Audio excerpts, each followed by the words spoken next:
Okay, that was weird. The video didn't play. So what the fuck? How the fuck are you here anytime I'm 2 minutes late and other times you don't show up for an hour or two? Just saying. Now let's see. There's a thing I was doing here.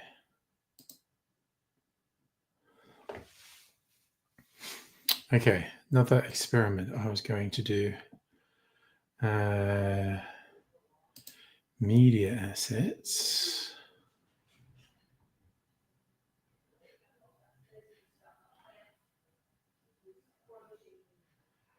Video clips. I wonder if I can do this as an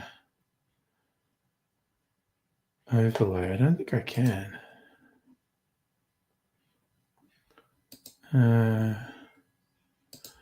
Downloads.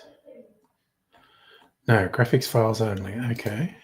I'm just doing a little experimenty to neat video clips.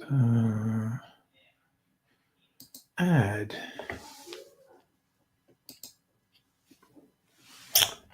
Downloads.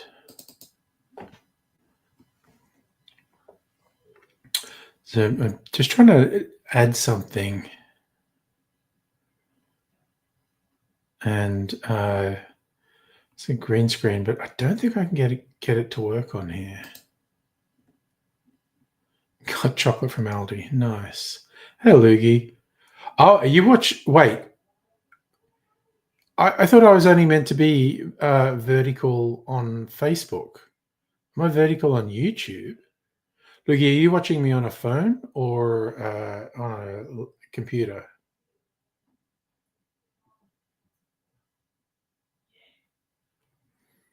It's a new feature on StreamYard, which I might have fucked up.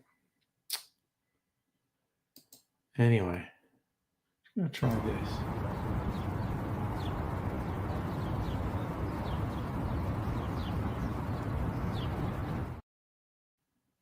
Okay, that was a test, and the test tells me it doesn't do what I think it did. So that's gone. Where's comments?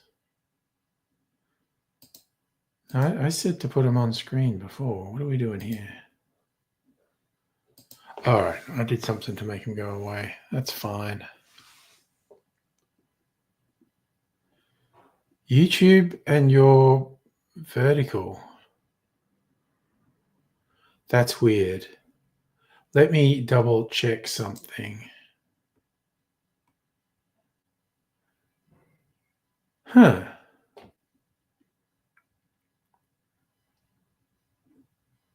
Let's just see if I can do something here. If I can get rid of it.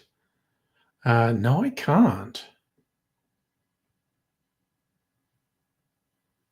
Okay. So, Safa, you haven't mentioned anything, so I assume you're not seeing me in vertical? Big assumption to make, I know.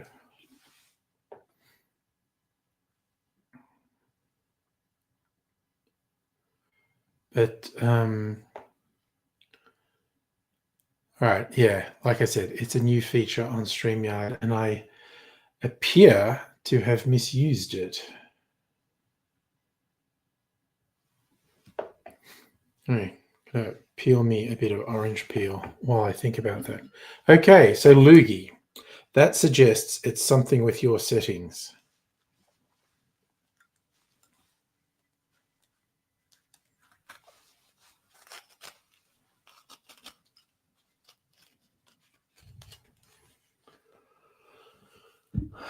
I'd only say suggests, not definitely, because who knows?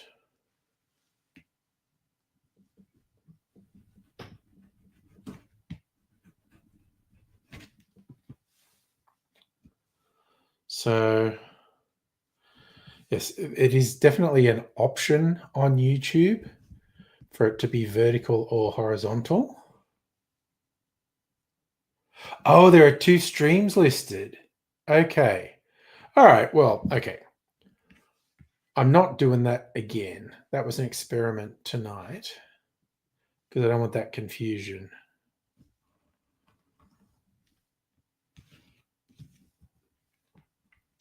Just trimming a bit of orange peel here.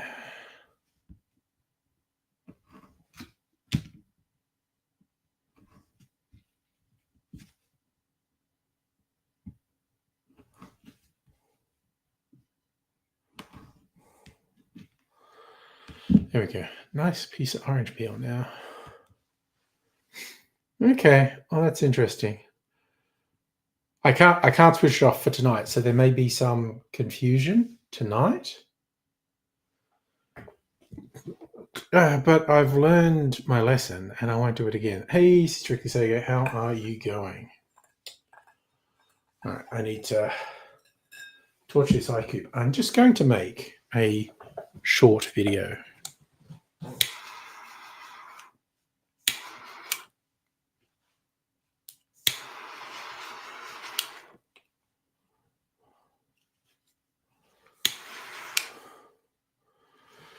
All right. Tortured that sucker. Wife is slightly drunk. Well, I plan to be at least slightly drunk in the next hour. Besides that, all good. Nice. Okay. All right. Where'd I put my phone? Put it over here.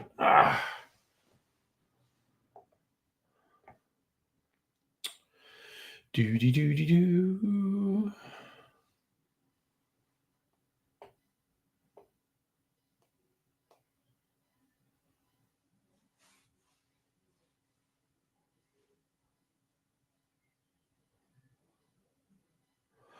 Okay. Update your app. Well, it was fucking around then, so much for that. Okay, it's downloading pretty quick. So that's all good in the hood. Let's try that again. Give us a moment to do some housekeeping. Thank you, Trello. Go back to my workspace. Is it working this time? Yes, it updated this time. Good. All right, dry gin, coconut liqueur, bitter liqueur, lily blanc, and ceiling. Okay, I am going to make this drink. Nice. I've just got the munchies.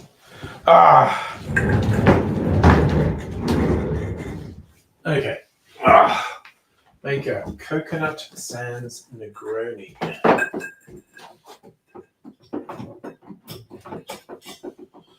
So, stirring this sucker.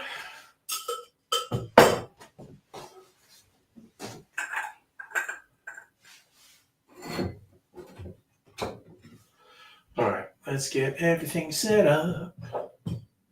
It's a nice vertical shot of the bar, if anyone just stumbled into the YouTube vertical stream. I'd be wondering where I am, but it is a nice shot of the bar with McGee background. Okay, fucking hurting my finger. Okay, so what do we want? Dry gin. Coconut.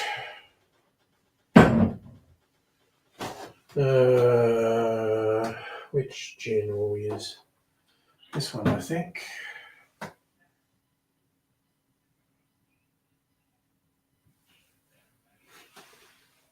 Actually, shits and gigs, I'm going to use my coconut gin.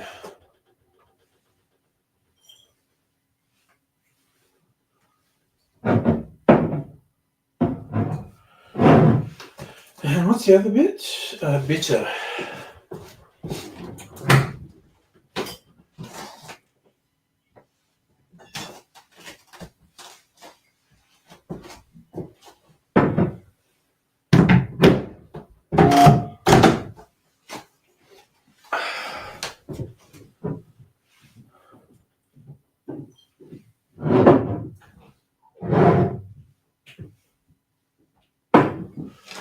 Alright. Getting stuff ready. Someone walking heavily up the hallway. Oops. Got my orange peel. Okay. Got to get my light doing from the bed where it was. Because I had it out of the way because the robot vacuum was going in here. So I had to give the robot as much of the floor space as I could. Okay, and the camera. Ugh.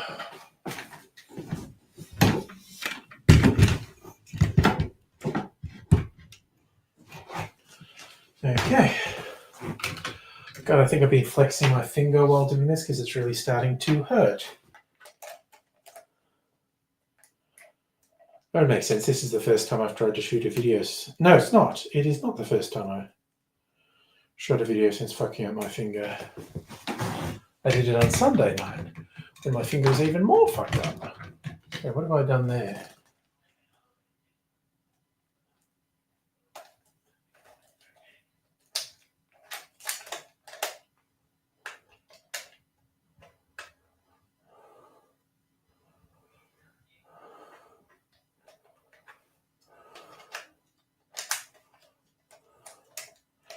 So that. Every now and then I marvel at my ability to fuck something up differently to how I've ever fucked anything up before. Yep, that's that. I was backwards. Fancy that.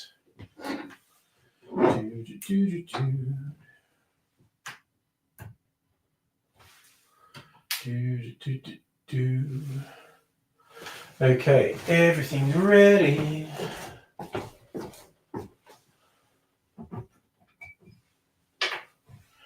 These lids off. Oh, gotta open the bottle of lily. Sadly, it's a crack rather than a pop.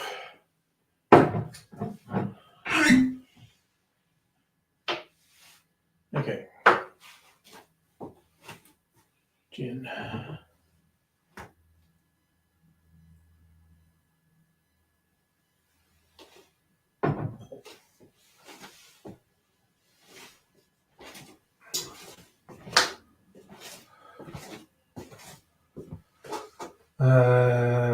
Right. Well, let's make it, I guess. Get the video of me making it.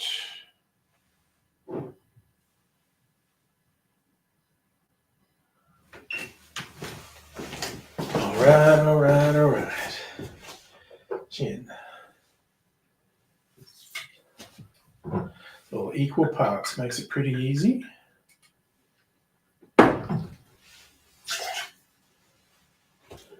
Coconut.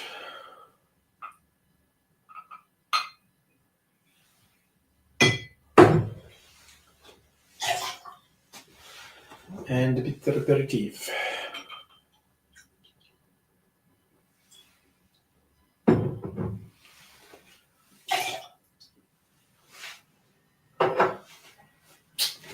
All right.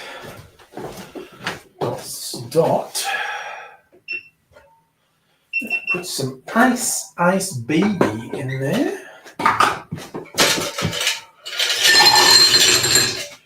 It's time to stop, collaborate, and listen.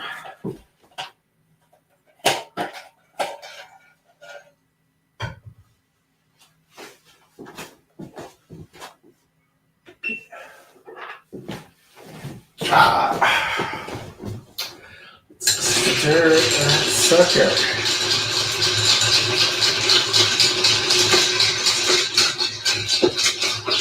Good stir for 20 or 30 seconds.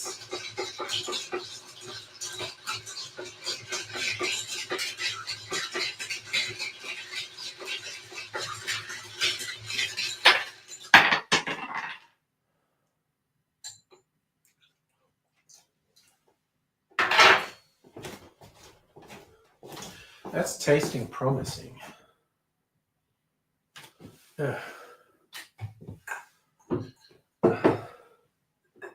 That there. Almost forgot to put it in the glass.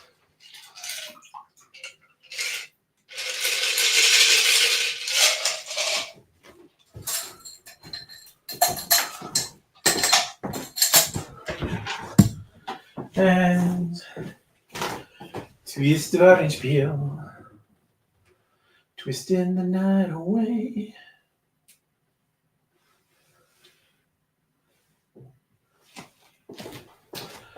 That's kind of nice. Okay.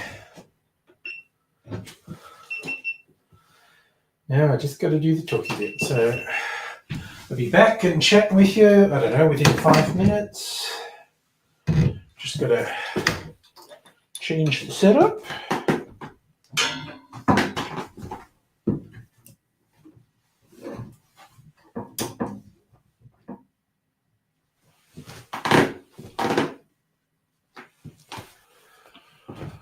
Okay, we get this one switched on,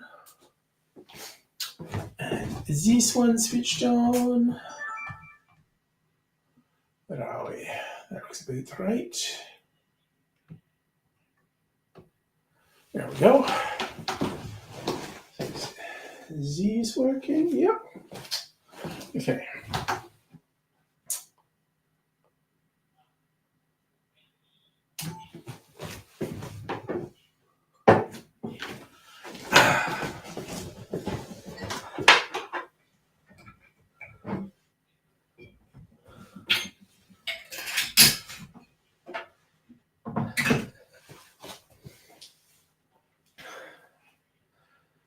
G'day, cocktail lovers. I'm going to make a Negroniation. I should actually go with that.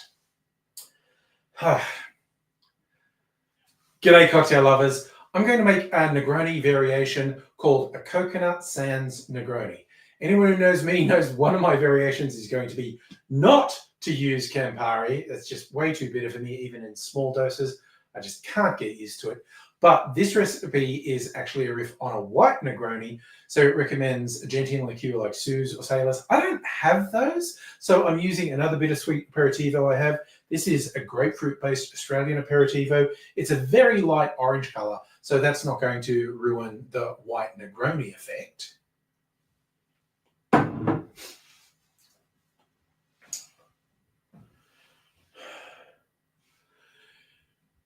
It calls for gin.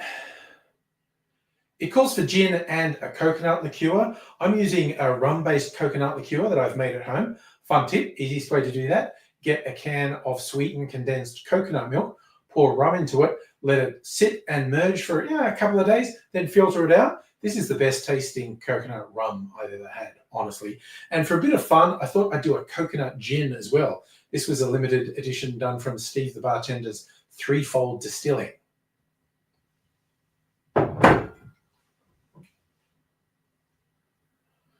The final touch is an aromatized wine like Lillet Blanc, and it's equal parts of all of those, so I'll show you how to make it.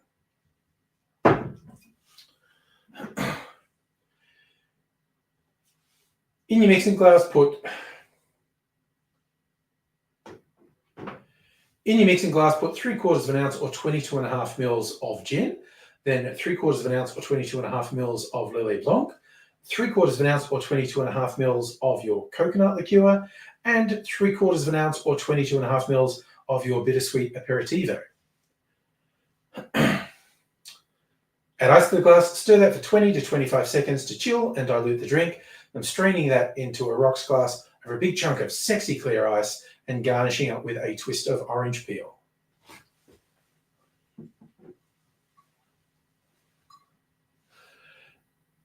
There was a recommendation to serve this up, but given that it was clear, I thought it was perfect to go with the sexy clear ice. Will look really good, but let's taste it.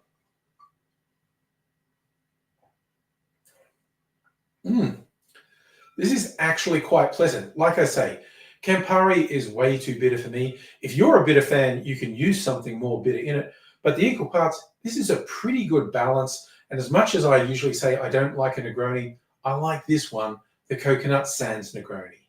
Cheers. And I do actually like this. Not a 9 out of 10, but it's good. Actually, I have to do a few more sips of it. And I'll sit down and talk to you fine people. I need to switch a whole bunch of things off. Okay, and this off. So we have a romantic mood lighting rather than stark white lighting. Get the camera out the way. I moved my second drink cart back to the kitchen. Everyone keeping track of adventures with floor cleaning robot. Oh, yes, okay. Let me sit down and see what you all been doing. Okay. And we're back. I'm going to put some cherries on this too, just because I want cherries. Loogie, fun fact, your cat just tried to scold you for not giving her breakfast, not knowing you'd already set out a breakfast when she wasn't looking. Cats are just very demanding. Shadow's taken to announcing herself very loudly every time she comes into a room. It's like she's worried we've forgotten she exists. It's like, no, we haven't forgotten you exist, okay? You remind us all the time. Ooh, okay. There's just mushy. Looks like just mushy remnants of cherries in here.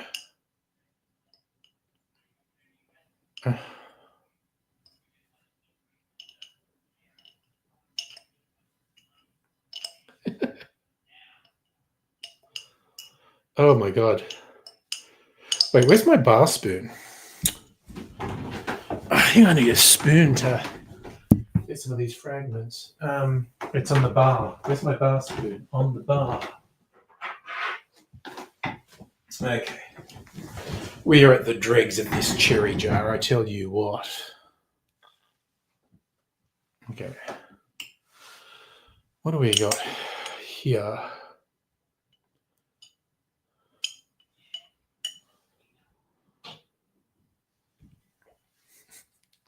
See what I can get here. Just little bits of cherry.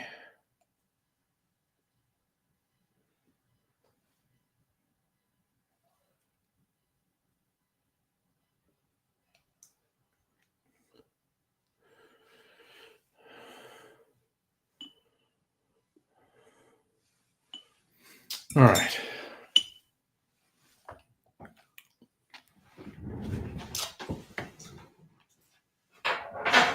Cherry. It tastes a bit like cherry cough syrup. All right, so then I'll be down to my backup jar of cherries. Does that mean I'm going to convince myself to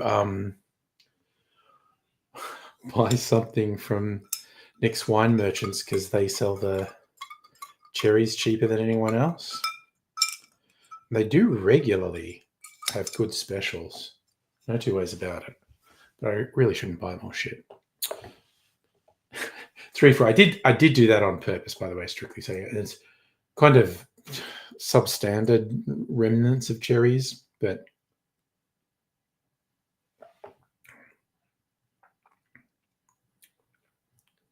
I tell you what, the coconut elements of this are quite good.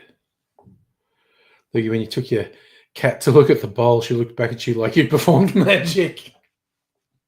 But how? I love when we anthropomorphize cats, actually. It's very funny. Okay. These remnants of orange peel. Might even do a second bit of orange peel because it's pretty big orange. Yeah.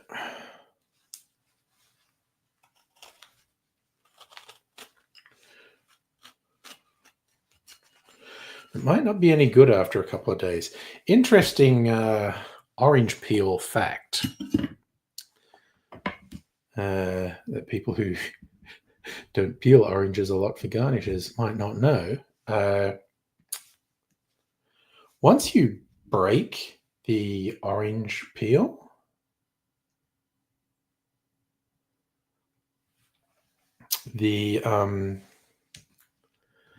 it starts to dry out, like the oils that keep it supple, I don't know, are like leaking out somehow. I did see that on the Dan site, Strictly Sega, 12% off. I don't think they... Okay, you know what? While we're doing it, I'm going to go on. Dan Murphy's. Okay, I'm probably not logged in here. Let's have a look. Okay, what are we fucking doing?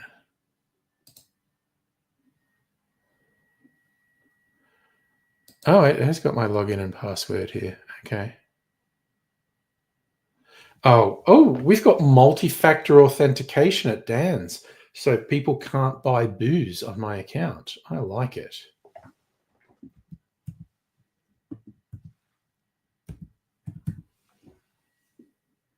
Continue. I did not know they had multi-factor authentication at Dan's. They should on a commerce site. Online Frenzy, site-wide. Ends Wednesday. Is that today? Okay. Okay. Cherries.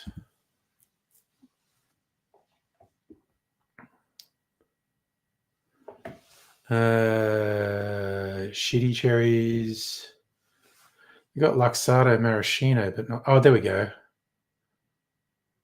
Oh, the maraschino cherries 2-pack for $50, $25. So it's only $20 at fucking Nick's.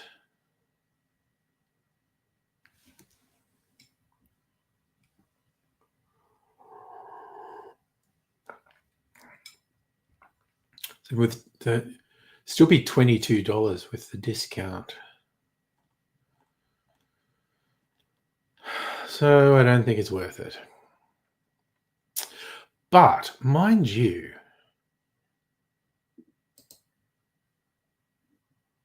wait, where's the offers? Have they changed it? No, I think they've changed the layout on the site. Member offers. You shop along with me. I did spirits. Smash. Cheapest. Show you what I'm looking at. Let's have a look. Go next. Yeah. Well, see, now it depends if there's something that I want / need at Dan's. So I'll show you. Let's have fun. Let's go shopping, as Tony Barber was fond of saying. See if we see anything good. Ooh, that's what. God, the vertical is interesting.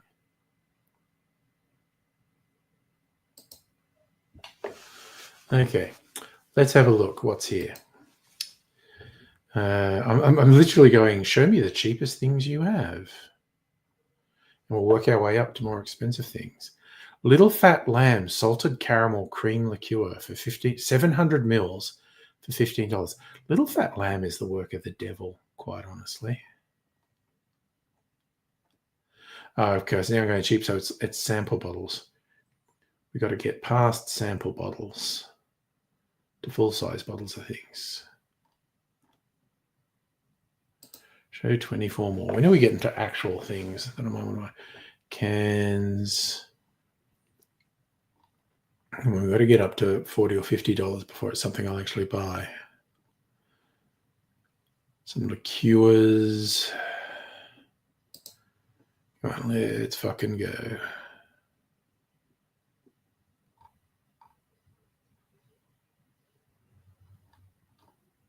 No, still. Okay, now it's getting into stuff that I might actually get. Liqueurs, brandies, Bailey's cinnamon scroll. Ugh. Galliano. What that? I've got 70s Galliano. Cherry spirit. I love it. The market is like, oh, this is like spiced rum, except it isn't, so we can't call it rum. So it's just a spirit. It's just flavored ethanol, I guess. Now we're getting it. Brandies. Because I'm looking because I think they had Archie Rose Bone Dry on special, and I did use up my last of it the other day.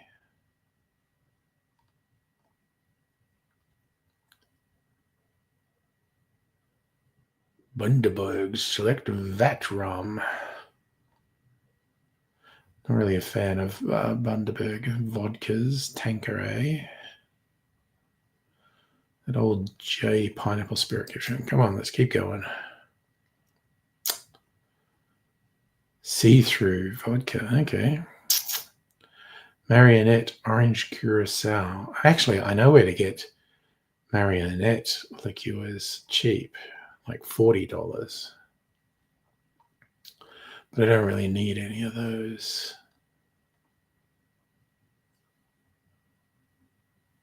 We're into the $50 range now. We're getting close to things I might actually buy.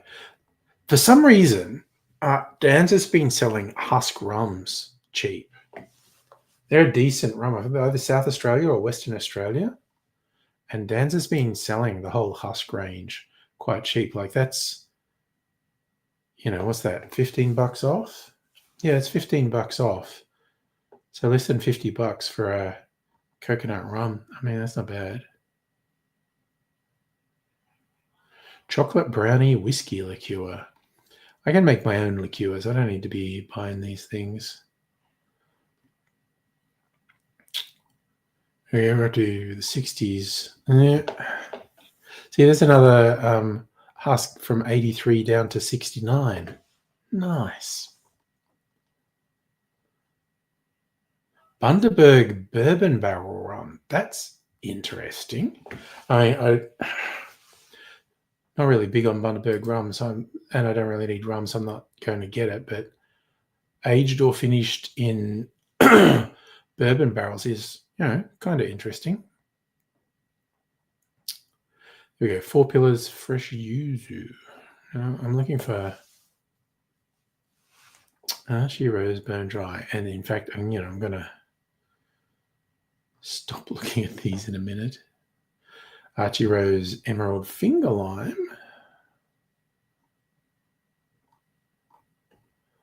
Come on, surely it must be here. It is, and stop calling me Shirley.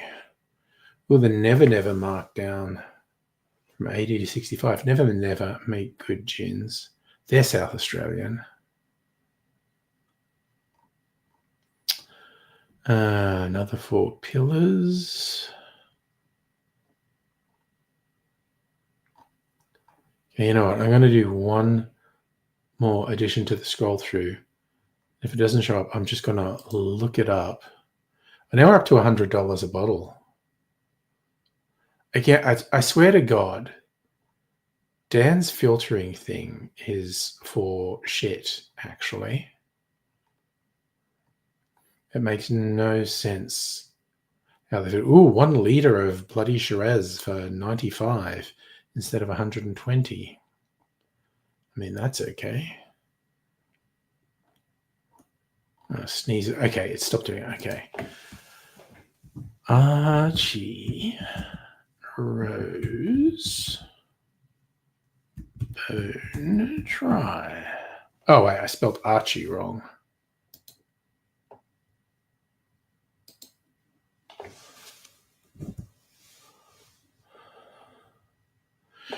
It is, and that is 69. Nice. So was it 12% off? So I'd get somewhere, and it'd be down to about $60. I mean, that's tempting. Anyway, that's enough of that foolishness, online shopping. Hey, Justin, by the way. Yes, I am double streaming. That's just an experiment tonight. It won't happen again because I don't want it to happen again. But I can't switch it off.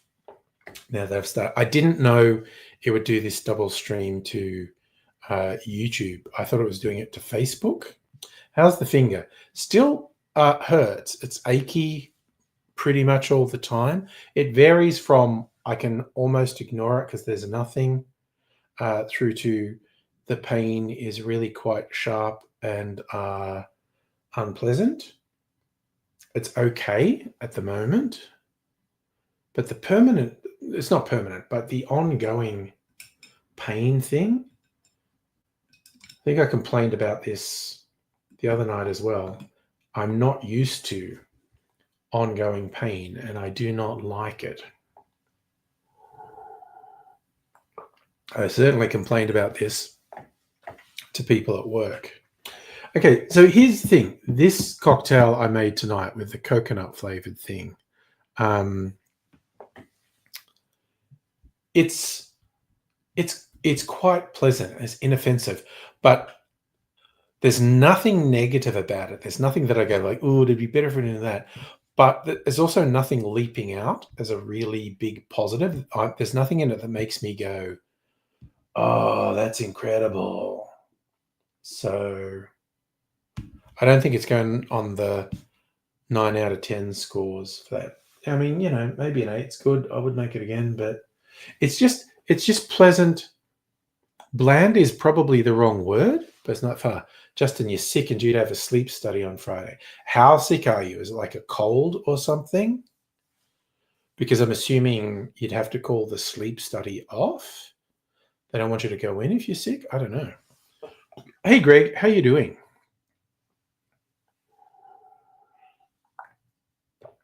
Oh, it's a cold. So I guess it depends how bad it is. If you're still going to be symptomatic on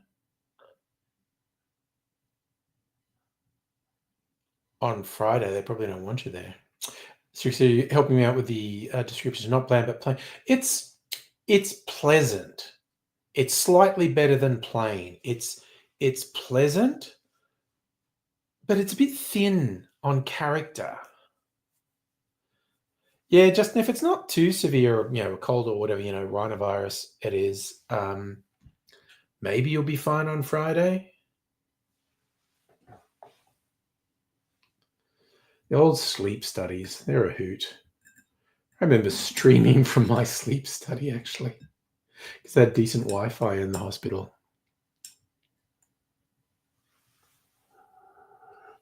I had all my sensors stuck all over me. Oh, it's a funny old world.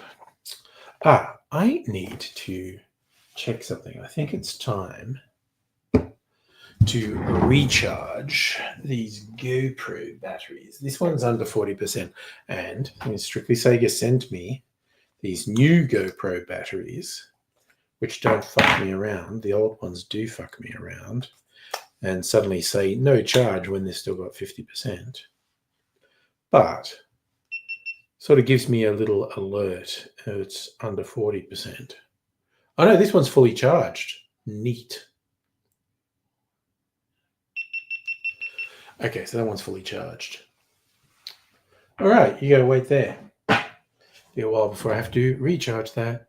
So, Justin, you've had the cold since Sunday, or maybe it'll be gone by Friday. I guess tomorrow's the big day. Like if it's fading tomorrow, maybe bluff through it on Friday. Oh, Strictly Sega, we got to do a Laserdisc video. Okay, I'm going to pour myself a drink. Got to pour. I made another clarified concoction. I actually played around with the milk and it worked. I dissolved Biscoff spread in the milk to make the milk have more flavor. And I didn't know if that would work, if that would fuck up the clarification, but it worked. So you get like a Biscoff flavored drink.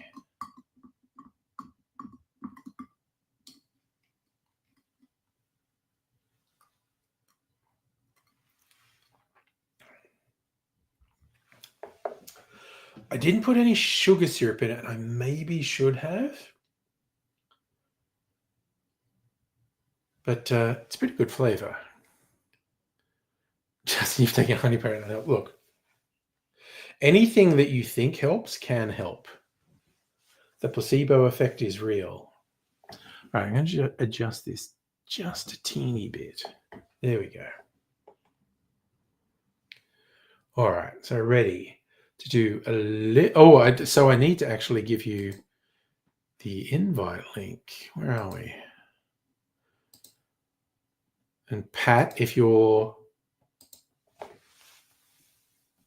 lurking, this is not for you. Normally I'd welcome you in, But me and Charlie are going to do a Laserdisc video.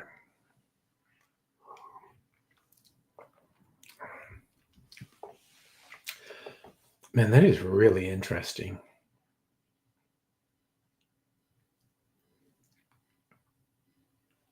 I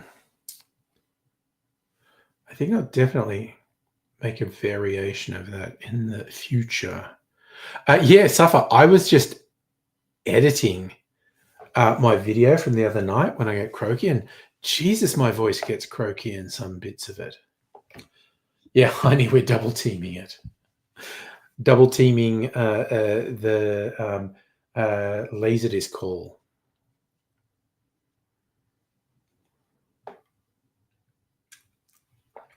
Stuff. Home for the Elderly is putting on the website this week.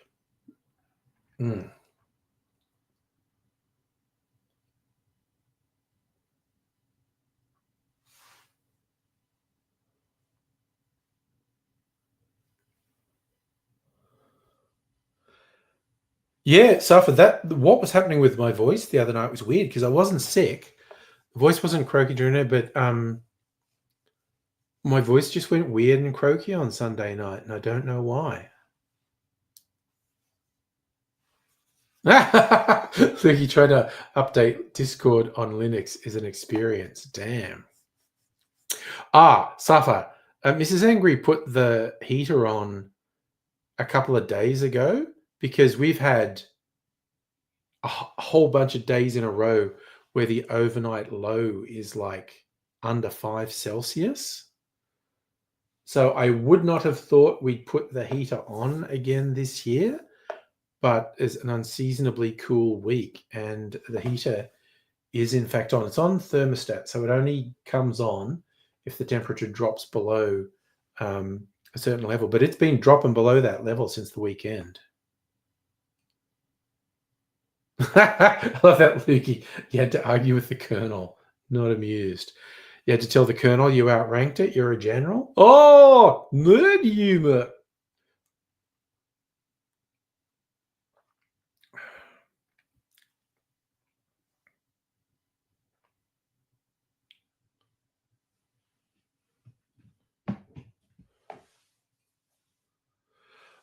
All right, Home for the Elderly joining the studio. Here we go. What is going on here? You've got 2 streams on it. Oh, right. You've double That's the streamed. vertical one. About before. So it's people, true. Yeah, if anyone's on YouTube on their phone, they can choose to watch it in vertical. That's a new feature that StreamYard just added today. So I didn't know how it worked. It does this. I won't be doing it again. Okay. Safa had butter chicken. I had another one of my keto low-calorie meals. Oh, you've got the Archie Rose cans. Nice. What they call it? It was a ketomatic wrap. It was kind of it was basically minced beef, cabbage, and cheese in a wrap. Pretty good. The way I do it, because they say microwave it for 2 minutes, I put a bit of extra cheese on it, microwave it for 2 minutes, and then set it in my sandwich press to toast it crispy, and that's good. That's really yummy. I like that. So that's my thing. So, Charlie, what do you reckon looks better for the video? This angle or this one? No, when it comes to editing, it's not going to have me in it. I've already done my section, right? So I want you in widescreen so I can just you into the spots where you talk about the discs. All right. Okay. We're getting funky and clever now. Oh, okay. I'm right on the ball this time. Yeah. Last time it was a learning, but this time I feel like I've got it together, All right. All right. Ready. So this section, I've got Angry Aussie here on this side of me this time. See, I'm pointing the right way. And we're going to have a look at some of the Laserdiscs we've got. And like I mentioned, it's Christmas movies this time instead of horrors. Ooh, Christmas movies. Because I want to get in on the jump of Christmas movies instead of the horror films, you see. Yeah, makes sense. All right. So there's going to be some ones I know you're not a big fan of. But at least I'm aware of the Santa Claus, a pretty big hit for Tim Allen.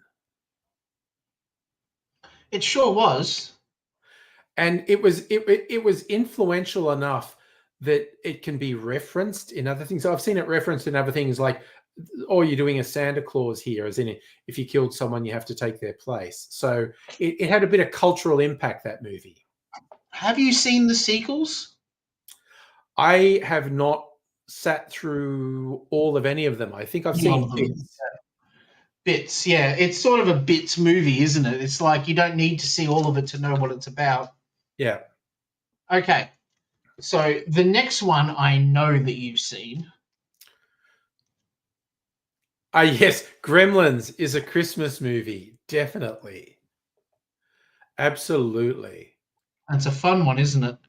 Yeah, I have to admit, I'm a fan. Okay, because I'm old. I saw Gremlins in the cinema when it was a new movie, and there's a bit in it where the Gremlins take over, and they made the film look like the film had been broken in the projection studio, and the Gremlins start doing shadow puppets on the screen.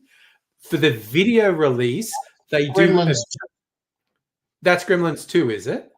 Yep, correct. Okay. And the video release, they had John Wayne talking. Yeah, they actually they do a video oriented interruption. There is a Yep. novelization of it where the Gremlins actually take over the words in the book for a while. So they There was a version. they carried that joke into the different media. On the cinema version, they have Hulk Hogan, who's in the cinema and says, "We want our popcorn hot, and we want our movies back on," and stuff like that. And one of very funny actor. Yeah. Okay, so this is part of a double feature. You see, I'm selling these movies together: Home Alone 1 and Home Alone 2. Yes. Again, you often get the argument, are they Christmas movies? Of course they're Christmas movies. Christmas is central to the storyline in these. If you're going to call Lethal Weapon and Die Hard a Christmas movie, then you have to call Home Alone a Christmas movie. Do people call Lethal Weapon a Christmas movie? Do you remember the Christmas tree scene? Yeah, I know there is a Christmas tree scene in it. Yeah, it's a Christmas movie as much as Die Hard's a Christmas movie. Yeah. Yeah, well, it's Christmas. Well, Die Hard's all about an office Christmas party. So, Well, have you seen all set around Christmas? Yeah. Have you seen you can get a gift, a Die Hard advent calendar, and it's the Nakatomi Plaza building, and for each of the days you've got a Hans Gruber thing, and you move him down one notch on the building for each day in the lead up to Christmas, so he hits the ground on the 25th. I think that's very funny.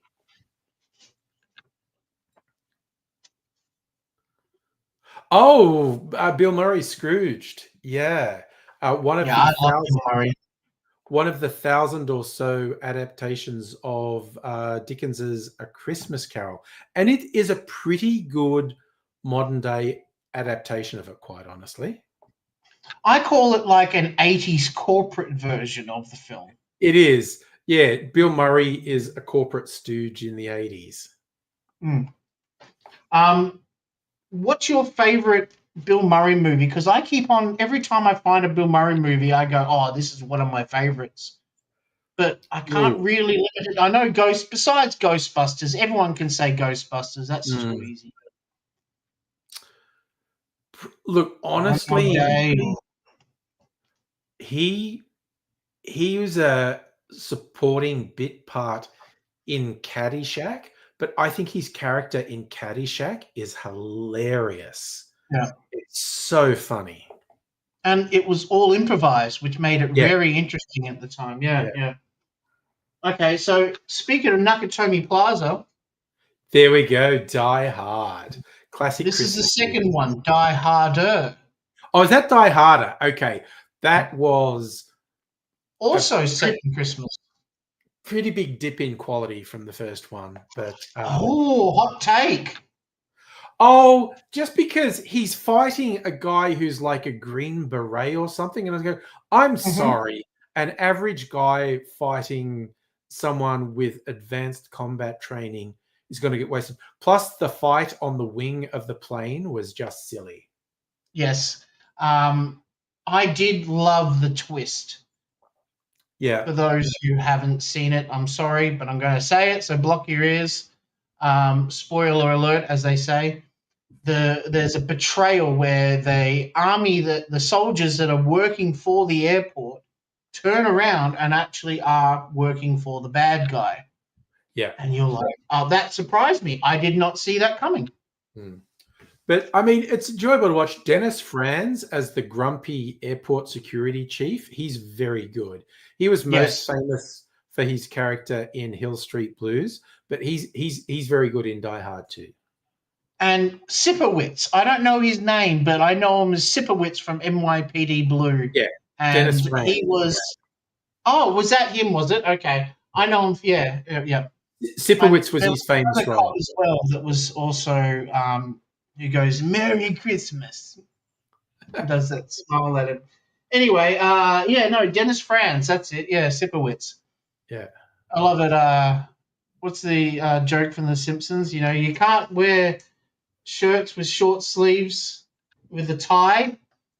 He goes, but Sipowicz does it. You know,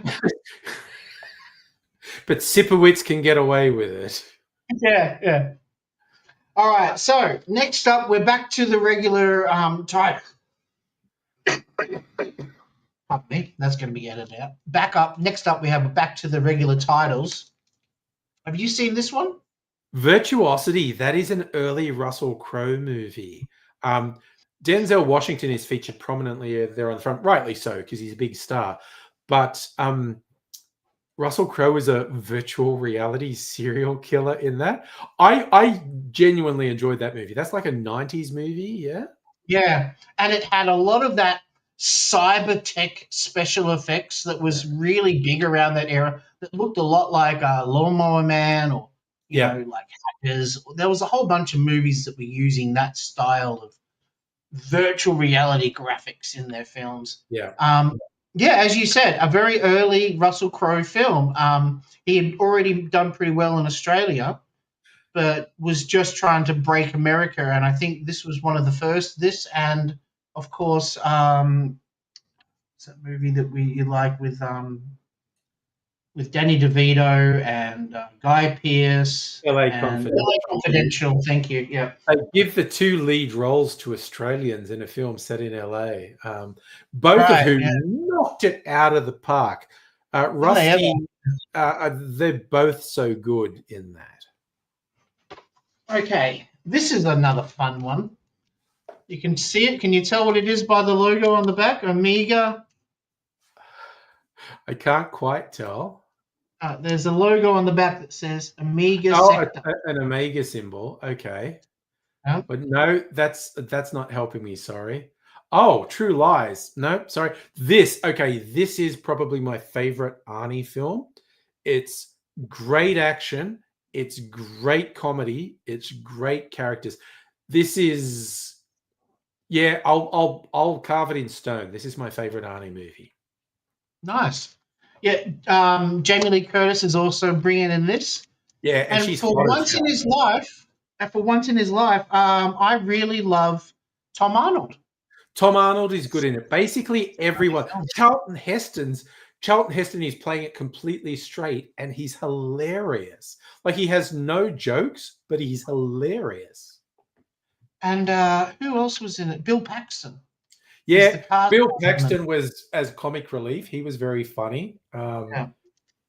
But like the truth serum bit is probably my favorite bit of the whole thing, where Jamie Lee says, like, you tell me the truth, are we going to die? Yeah, probably. And it's like, so you're spy. Have you killed guys? Yeah, but they were all bad.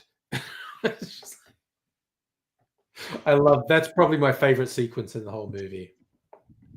Great film, fun movie. And one of my favorite sequences is when the terrorist is shooting the video and talking about his nuclear weapon. and the battery goes flat on the video camera. And the subordinate terrorist holding the video camera is freaking out because he doesn't want to interrupt the boss. It's so the idea of a terrorist threatening the world with a nuclear weapon being a comedy scene is so funny.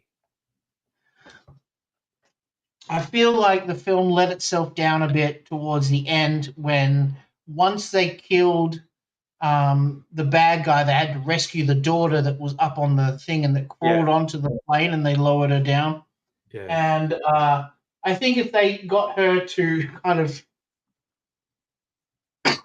I don't know, be rescued by someone else, like one of the people that were in the building at the time or something like one of the other agents, it would have just let the film roll on to the next scene instead of slowing it down. Yeah, I guess no film is perfect. But I could offer 20 notes to the film. I don't think Wayne's girlfriend was in the film, and there are certain scenes where she's magnificent, and there are certain scenes when I just feel like that was just time wasted on film with her. Yeah, Taya Leone. There was a moment where it seemed like she was going to be huge, and she's a good actor and she's gorgeous, so of course they thought she was going to be huge. But she did a few movies and then kind of disappeared. Okay, next up. Last week we had Young Guns 1, and I'm surprised that nobody bought Young Guns 1. So I thought I'd stick Young Guns 2 up onto the shop, and maybe they'll want to buy both of them at the same time. Young Guns 1 is a sensational film. Young Guns 2, I'm not a big fan of. What do you think?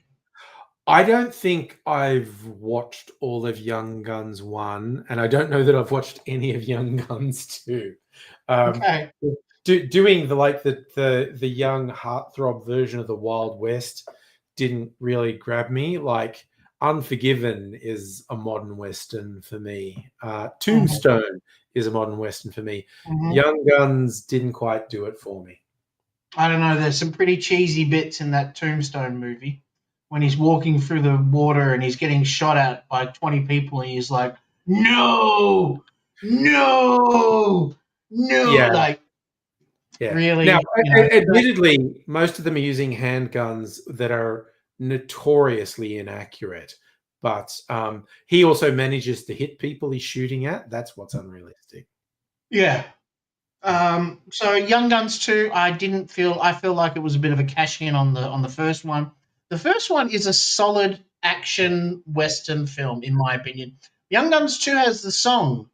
Blaze of Glory. Yeah, that was the thing. They had a lot more money to spend on the second one too, because the first one was so successful.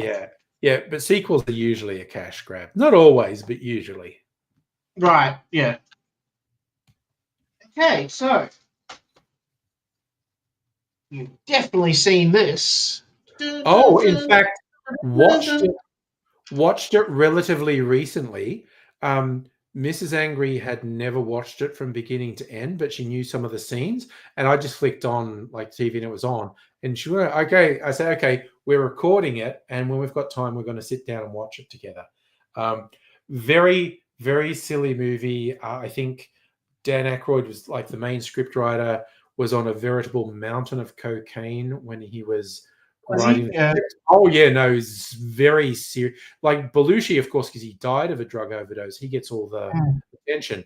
But Aykroyd was just on a mountain of cocaine making this movie, which explains some of the choices of the really wacky things that happen in it. But super entertaining movie. It's just like every time you go, oh, it's this scene, I've got to watch this scene. Oh no, it's this scene, I have to watch this scene. It's very good.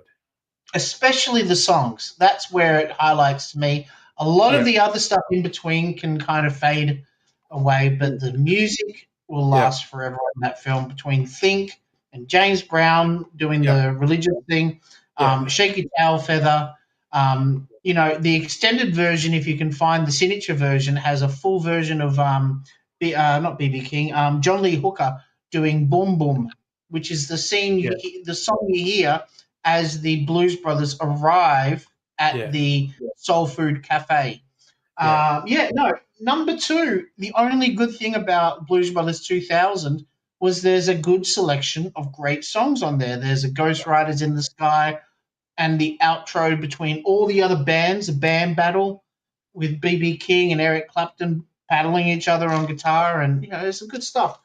But as far as the movie goes, it has some decent comedy. Of course, the nun whacking them on their fingers because they swear, and then pulling out like a rod or some kind of meter ruler or something and just going, whoop, but overall, the music is what really blows me away. Absolutely. And because often I'm not a musical fan, and often the songs in musicals are my least favorite part, but the set pieces with the songs in Blues Brothers are fantastic. That's some good commentary there, Angry. Thank you. Okay. So here's one I haven't seen, and hopefully you have. Oh, Crazy People, Daryl Hannah and Dudley Moore.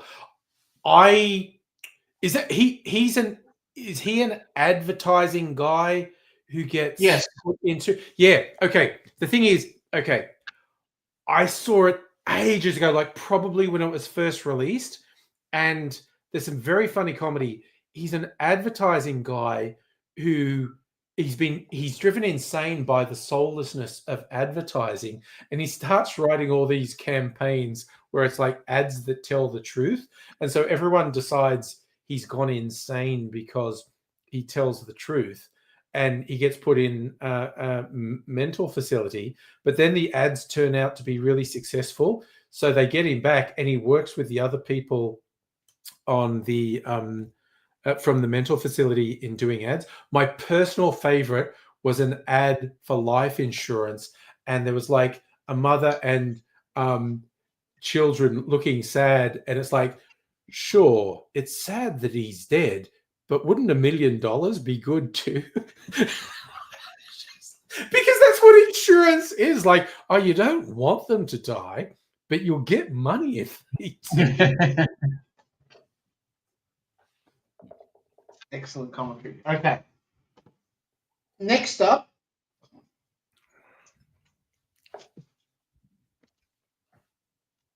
Oh, wow. This is a film to watch high, honestly. Tommy, 70s, The Who. What the hell is happening in this? I've seen this in the cinema, as not in its original run, in a re-release. I have seen this film a couple of times. It's, my God, Roger Daltrey, lead singer of The Who, is Tommy, that deaf, dumb, and blind kid who becomes a pinball champion. And it has definitely the standout hit is Elton John singing Pinball Wizard.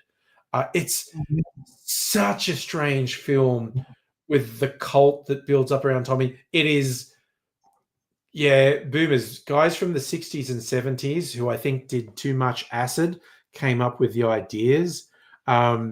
Worth watching, so worth watching, just as a time capsule for, hey, in the 70s, people thought this was a vibe. It's just like, wow. Yeah, rock operas were all the rage in the 70s, and only a couple of them actually made it onto film. Yeah. The only scene that really I remember is Anne Margaret being covered in bubbles. Right. Well, that's worth it on its own. Some may say, yes, especially 70s Anne Margaret, yeah. Yeah, definitely. All right. Back to stuff I know you're going to dig. Are you ready for this one? All right. Let's go. Hell yes. Okay, that is the Tim Burton directed Batman movie. Which 1989. I'm going to be honest. I never really bought Michael Keaton as Batman. The movie's entertaining, but it's definitely sold by Jack Nicholson as the Joker. Oh, absolutely, yes. And Kim Basinger is gorgeous in this. Yeah, she is great.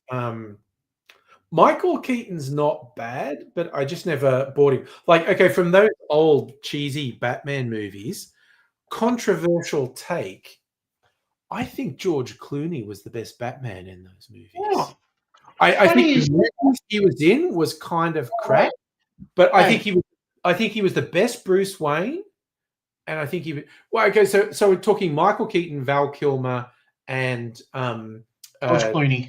George Clooney. I think George Clooney was the best Batman and the best Bruce Wayne, but possibly in the worst of the movies. Right. Yes, that's where my head's at. My Yeah. favorite Batman movie starts off with number 1, and then number 3, which is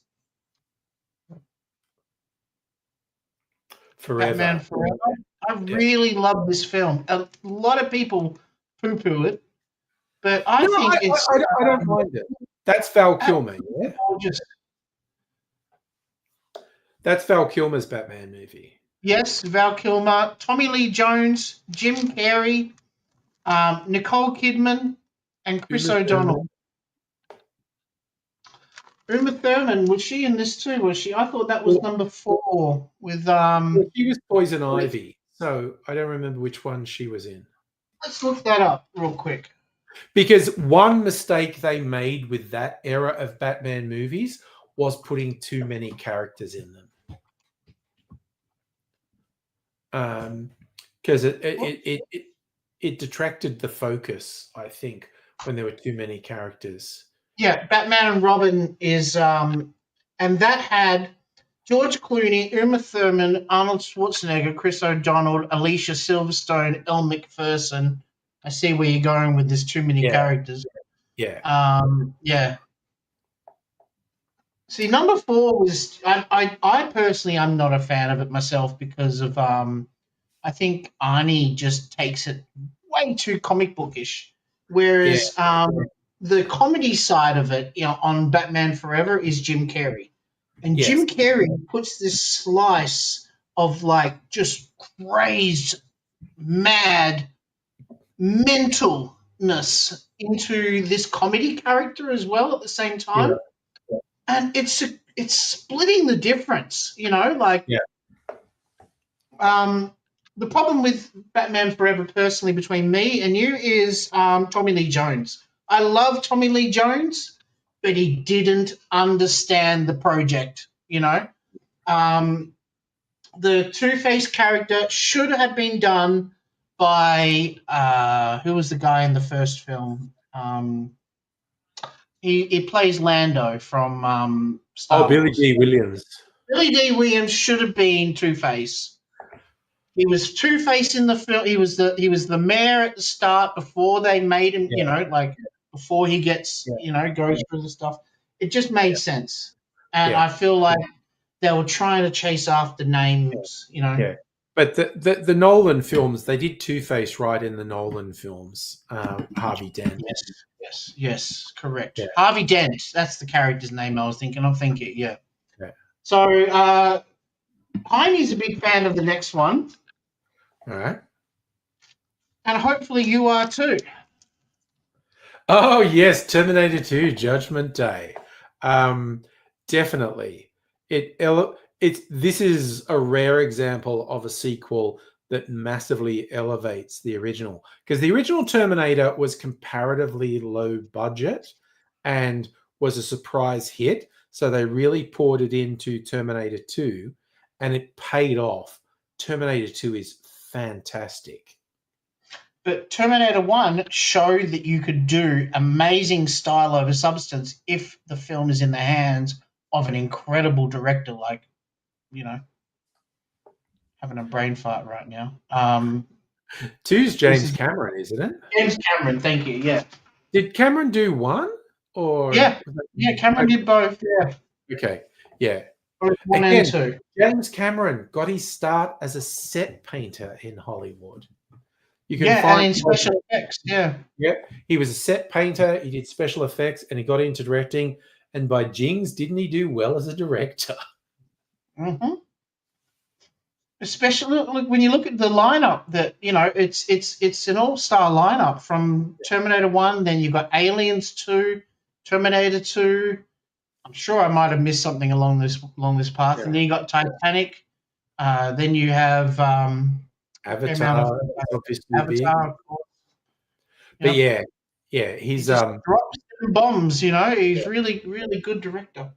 Very big hits. Yeah, and again, yes, he's just a good director. Yeah, and Mm. again, talk about sequels that build on the original. I'm a big fan of the original Terminator and original Alien, but Terminator 2 and Aliens build on the original incredibly well.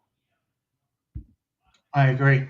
I agree. The only problem with the Terminator series was the ones that weren't made by James Cameron. Yeah, 3, 4, and 5 were absolute garbage. Between having a Terminator come back where it was set to go back before, and there was a Terminator that turned into John.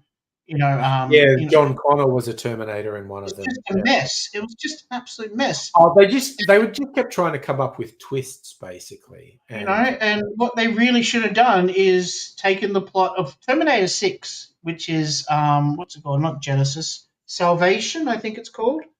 yeah, okay. Wait, I haven't Terminator. watched. I haven't watched like 4, 5, or 6. Yeah, Terminator 6 called Dark Fate. Yeah, And that is what I consider Terminator 3. right. Fair enough. Because I erase 3, 4, and 5 out of my consciousness. Yeah. I do not want to know that, especially anything done by Mick G.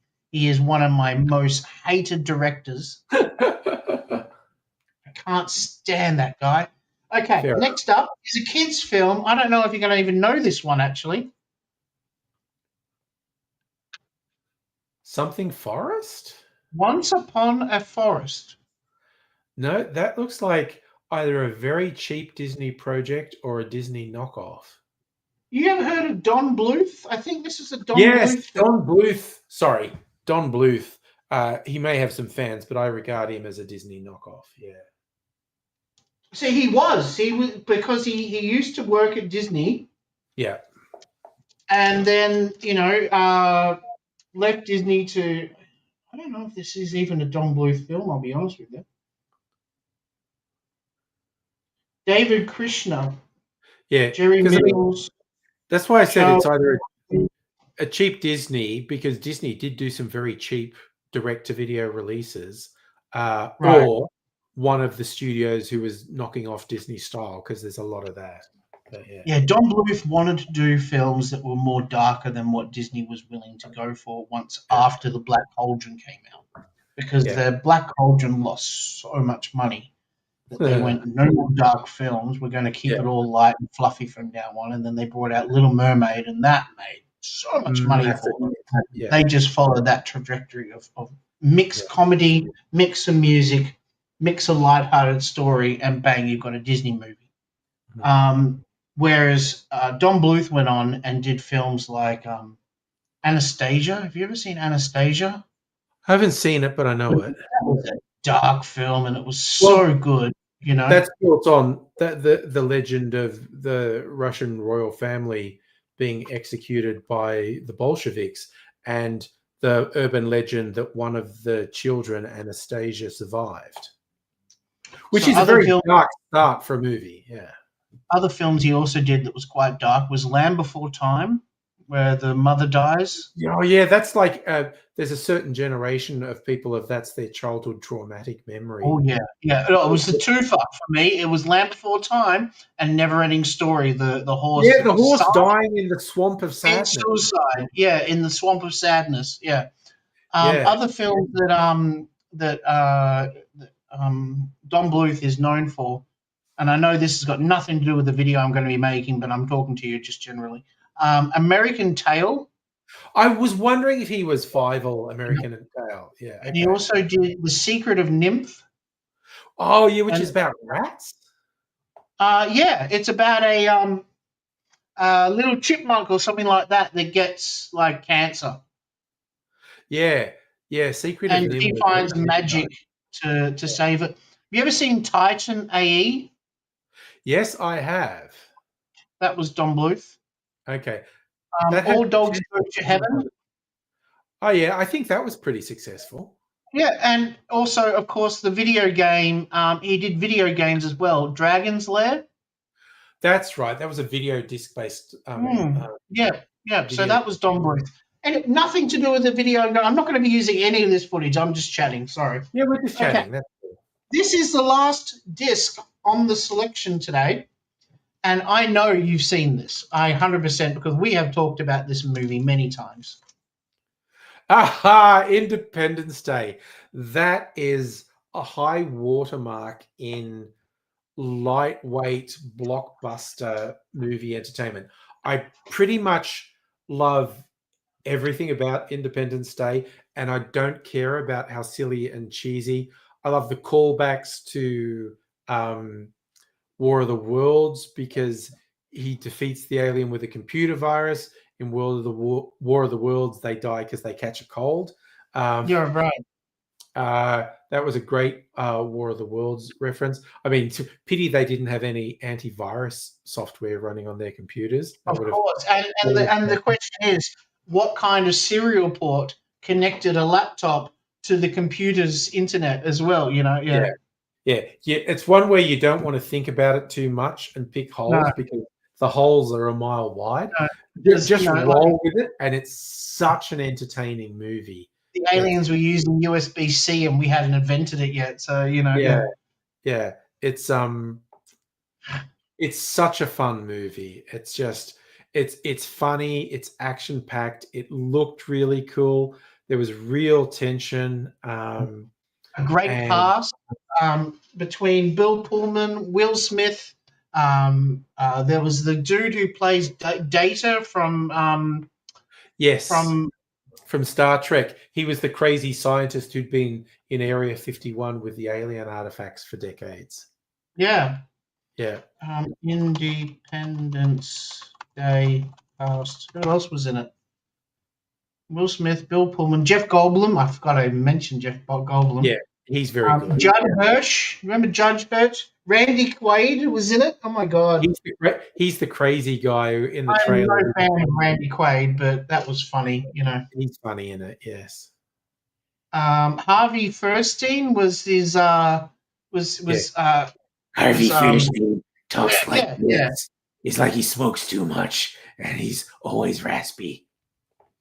Harry Connick Jr. was in this. Yes, no, Harry Connick Jr. was the wingman to Will Smith, and they have some really funny scenes together where it really establishes their friendship. So it means something when they're both fighter pilots, and it means something when Harry Connick Jr. gets killed by the aliens because it's established how close the friendship between Will Smith and him is. And of course, Will Smith is the only fighter pilot to survive the initial contact with the aliens. Right, of course. But so Harry I'm Connick guessing Harry Connick Jr. burns up. Yeah. His maker, as they say. Yeah. Yeah, he gets taken out by an alien, which actually carries a bit of weight because they'd established their friendship prior to that. Well, good on Will Smith bucking the trend of black people dying in action movies with aliens. The first one to die. Yeah. The brother rule, as it's called. That's the selection for our Laserdisc this week. And that is some great additions to the site. Yeah, this week I didn't actually just let the order pick it. I actually went, I'll grab that. I'll grab that. Like I actually chose some, and especially seeing the Christmas things coming up, I wanted people to have the opportunity to get in early and grab their Christmas films so they're ready to watch them before Christmas comes on because people love watching those films around that time of year. Yep. Every year we got to watch them. Yeah, the same movies over and over every year. Yeah, which is why every Christmas the studios try to come out with new Christmas movies that they hope people will watch every year. We had the rare one in Australia last year. How to Make Gravy was released, and Crackers. I thought that was okay. Sorry, Crackers. Crackers was a movie that came out in the 90s that was about a boy who goes with his mum and he meets his stepdad. His stepdad's a weirdo and his stepbrother picks on him all the time. And he ends up staying out in the shed with the granddad, and the granddad and him repair a boat and go sailing. And it's a Christmas movie. It's a beautiful Christmas movie. Hang on, who's in it? You'll know the cast. I feel like I'm vaguely aware of 1998. this. Bill Okay, Hunter in it?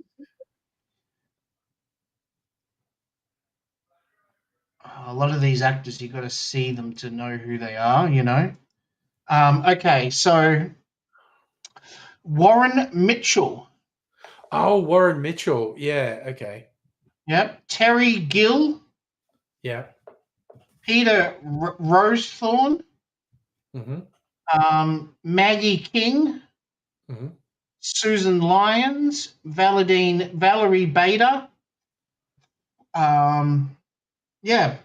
Just, when it comes to Aussies, actors, yeah, they're like all faces that you're like, I know him, I know them, I know them, I know. Yeah. Any Australian, when they see those faces, they know very, very Aussie movie, like farts and dogs being exploded and all that kind of, like zany shit, Cricket in the backyard. It's very Aussie film. It's on Plex, so you can watch it whenever you want if you ever get the urge to watch a different Christmas movie. And it's nice. It's nice that we've got some different Christmas movies, I suppose. Yeah, definitely. When I grew up, we had a very Agro's Christmas. You remember Agro, the Cartoon Connection? Yeah. And me and my sister had a VHS tape full of old school Christmas shows that we'd just sit there at the end of the VHS set and then pull it out each Christmas and watch it. And there was the very Agro Connection, a very Agro Christmas. Sorry, yeah. It was called Cartoon Connection, I think the show was. Yeah, the show was Cartoon Connection.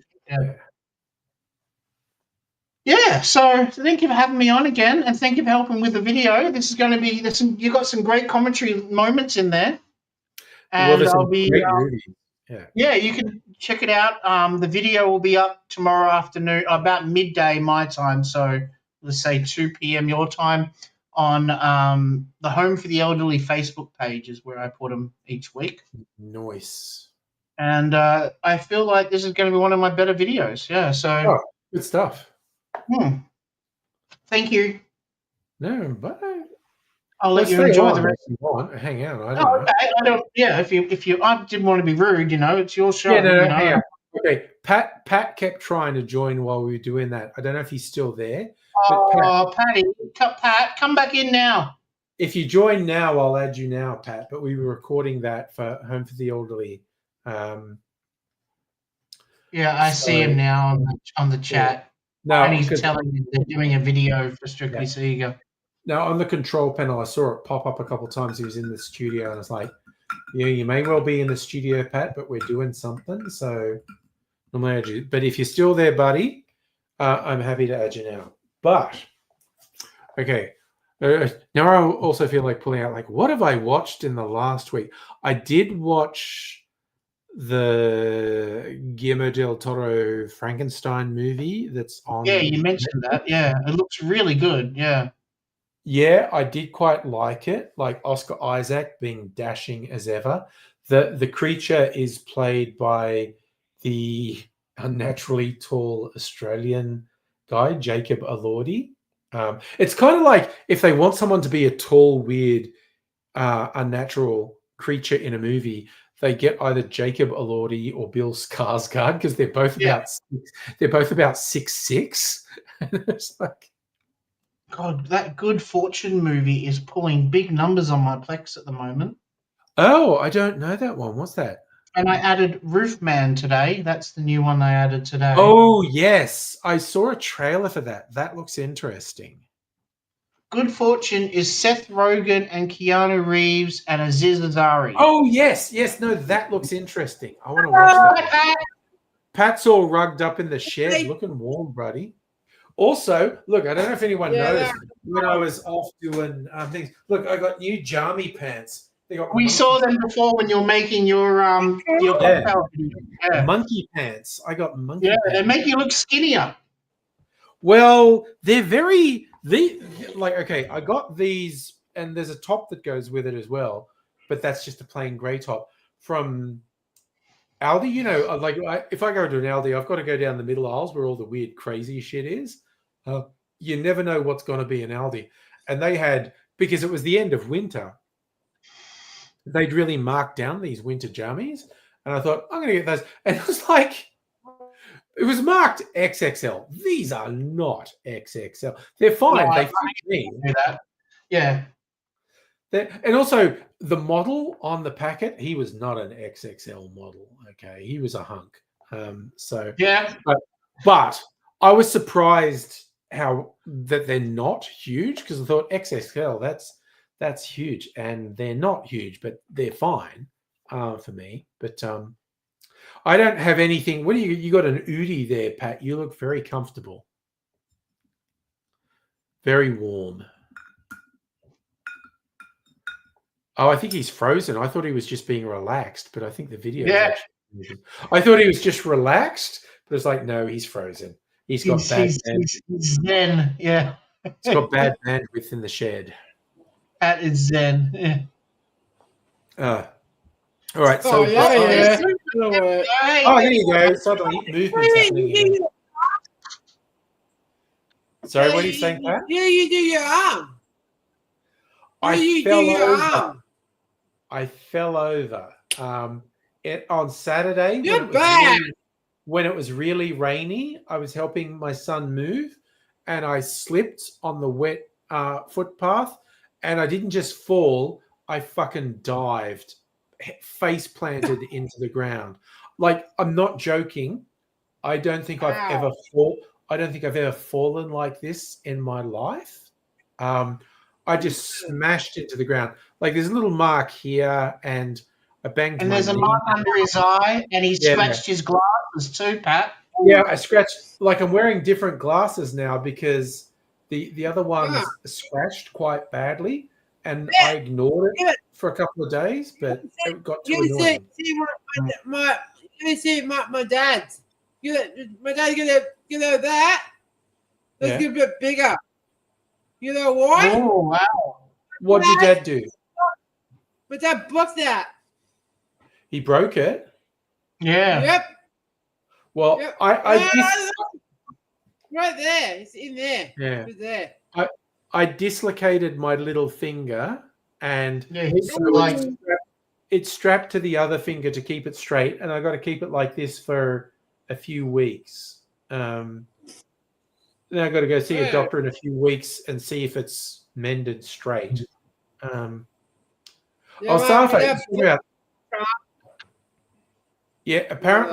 if it wasn't, it's super cloudy here. If it wasn't super cloudy, you could go out and see the Aurora Australis tonight. Big moon? No, the lights in the sky because of solar flares. Yeah, I didn't saw that. Oh, you're probably a bit far away, Pat, but theoretically, if I went down to the bay, I could probably see it tonight, but I'm not going to. It was just, it's too cloudy.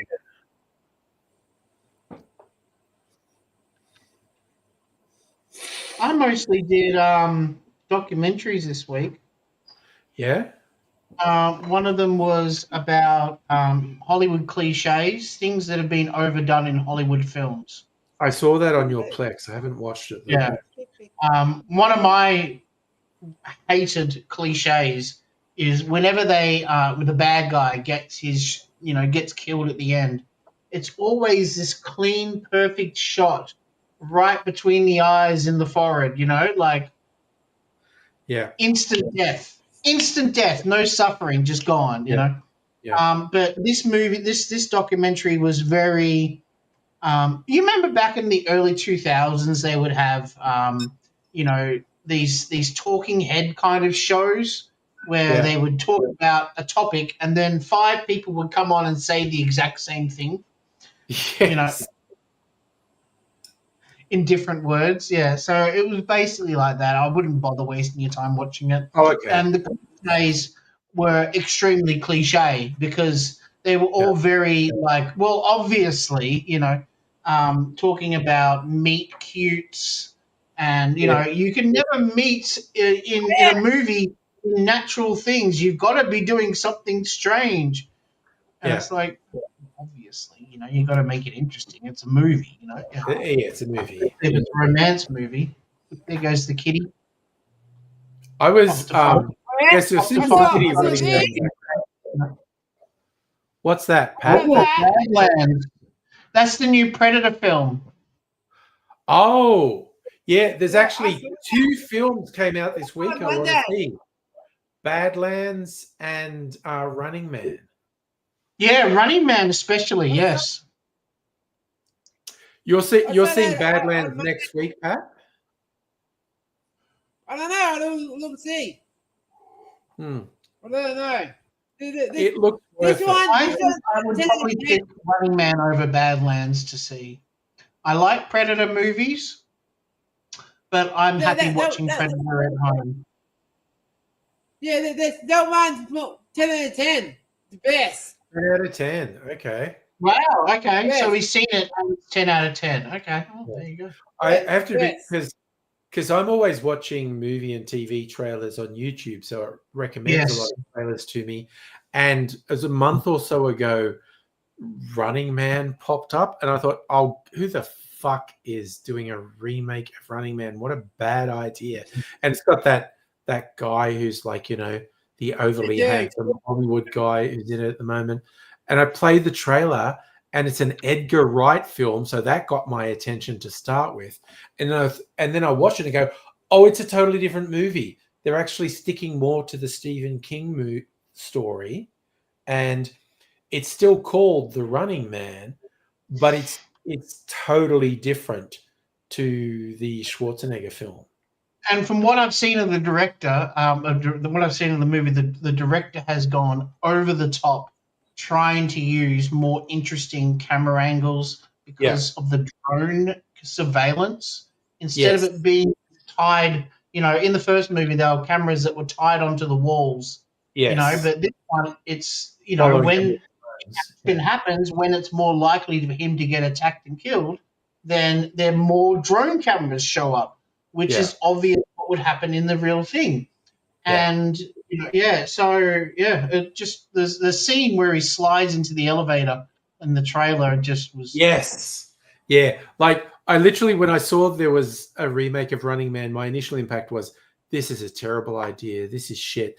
And I watched the trailer, and 90 seconds later, I'm like, this looks really cool. I want to watch this. Yeah. All I had to see was the name Edgar Wright attached That's to the what film. got me in. Yeah. And I was like, okay, whatever he does is going to be gold, because everything I've watched by him is always brilliant. You know, I love everything Edgar Wright does.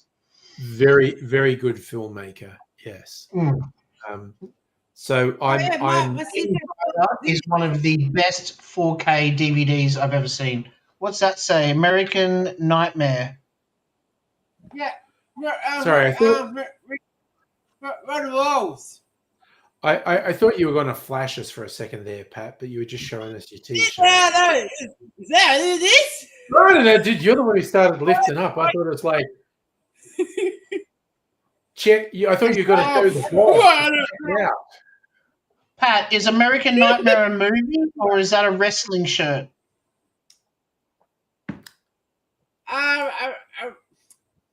A wrestler. He's a wrestler. wrestler. Yeah. Okay. All right. That's fine. I tell you what, though, like, I've been plowing through Slow Horses with Mrs. Angry on your Plex. We finished the first 4 seasons, and the 5th season is out now. So yeah, I've got a complete season of 5 as well. Yep. Yeah. So now I've hooked her on that. I was having a lot of trouble getting her to watch the ones on Plex now, because Slow Horses is so good. So there's a few that I want to at least try. And I wanted to get a look at Severance and what else? Foundation. I think she'd be interested in looking at Foundation. Oh, I don't know if you've got there's a new one that everyone's talking about called Pluribus. I was just about to say that. Pluribus is fantastic. I watched 1 episode of that, and I'm like, okay, I'm in. Yeah, people were saying from episode 1, 10 out of 10, this is amazing. Yep, Yeah. 10 out of 10. Seriously, Yeah. it's amazing. Yeah. It's got everyone talking. Here's the thing. When you made a very good point a while ago about maintaining theme. Yes. And I don't think they're going to be able to maintain the theme as, on this. I think it was sort of, they set shot the their bar load really too high. early. You know what I mean? Yeah. Oh, well, you never know. Yeah. Man on the Inside. I really love that too, by the way. Yes, season 2's coming out soon. Man of the Yeah, I've just started watching season 1, and it's an absolute scream. Yeah. Ted Danson is fantastic. He's very. I still haven't watched my Mr. Scorsese show, by the way. I'm sorry. Oh, I've got to watch it at some point. Yeah, I will. Yeah, especially when there's an episode called Absolute Cinema. Like it's one of the best phrases in history, as far as film nerds go. Yeah. Pat's sorry, Patty. What were you saying, mate? So Josh, the wrestling. Josh, your wrestler friend. Yeah, my friend. On Josh YouTube now. Josh is on YouTube now. Yeah, me. You're on YouTube. Oh. Okay, you're gonna have to send us a link, Pat. I'm gonna want to see that. Yeah. Well, he can't because he's not on Discord anymore. Oh, he can find a way to send me a link. Oh, you're back, are you? You're back on Discord? No. Is it? Yeah. In Josh YouTube. Well, you can send me a message on YouTube or something. Oh, can he do that? Can he? Yeah, there's messages on YouTube. Oh, okay. Yeah. They added messages on Spotify recently too. Okay, the fact is, like you're seeing this vertical thing here, which I didn't know it was going to do it on YouTube. I won't do that again after tonight. But now this also puts it in because I could do it. I could multi-stream to Twitch as well. Like now there's the vertical things here. I could be doing horizontal on YouTube and vertical on Twitch. Yeah, you get out of shot. But I did like when I'm still in shot. What do you mean? I'm still in shot. But on the vertical, it's just like artistic. There we go. Hey, can I do half of? Look, let's do this. Oh, that's cool. Okay, hang on. It's half Charlie, half angry. Yeah. Now I need to move back because my head's too big. There we go. Right. Hello. Is there anybody out there? Hand up. There we go. No one who's watching on YouTube knows what the hell we're doing there. But I swear it was a whole thing. It's a whole thing. You see my friend Josh YouTube? Yeah. Right there. Well, you're gonna have to try and send me a message on Facebook or YouTube, Pat, so I can look at it. It's there. So, Josh. All right, it's there. I believe you. It's there. You've been told, Andrew. That's all you need to know. Go watch it now. Yeah, I know. Yeah, it's good. Don't just ask me how long I've got this on for. It's like, I don't know, 2 to 4 weeks. In another couple of weeks, I'm going to go see a GP. I just realized I've lost this little elastic thing holding it on. Oh, yeah, you had 2 of them before. Yeah. One's still holding, so that's enough. Yeah, but I only just realized, damn, it's probably in my bed somewhere. You haven't had that all stream. You only had one. No, it was only on stream that I noticed the other one was missing. Suffer, to reply to your question or his point about menu log, I first started using menu log when the whole, ordering online thing started. Me and Sophie get a pizza every week, just about on menu log.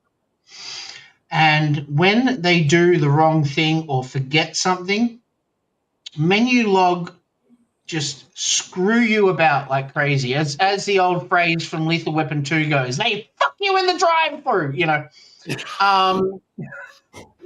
Right? But DoorDash are incredible. They give you the option of having the money back in your account in 5 days, or having the money put on credit so you can use it on your next order, or having the whole order just sent to you again. Oh, wow. Okay. That is where those services should have been. And if Menulog was doing that right from the start, instead of chapping their asses together like they were, I would have stuck with Menulog and they would probably be open still. Or a lot of other people would have as well, stuck with them as well. But DoorDash, the way they respect customers and you know, like it fucks over the shops. I mean, I ordered chicken treat. You know, we have our Red Rooster in WA is called Chicken Treat. It's a different company, but it's the same kind of deal, right? Same thing, yeah. And they forgot the chips. Yeah. How dare they? We had 3 large chips that we ordered with our meal. I told DoorDash this, the AI read it, and sent us the whole fucking meal deal a second time over. Okay. Everything. A whole chicken, you know, peas, you know, like, you know, when you get a roast meal and stuff like that. Yeah. You get a roast, but instead with chips in this place, you know. And no, we do have Red Rooster, but it has failed. It is like the Starbucks over here. It is dying. Yeah. You know what I mean? Like we've got one Starbucks in WA, I think, left. You know, and sadly, it's in my freaking town. Best news. My best friend Fox, a dad now. Your best friend Fox is. That's great news. Did he have a boy or a girl? A boy. Oh wow.